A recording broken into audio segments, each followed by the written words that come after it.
No, la verdad.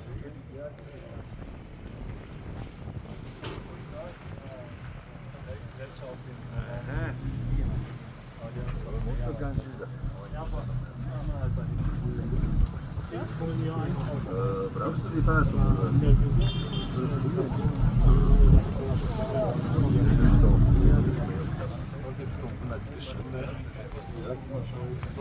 Zo bij die hoor.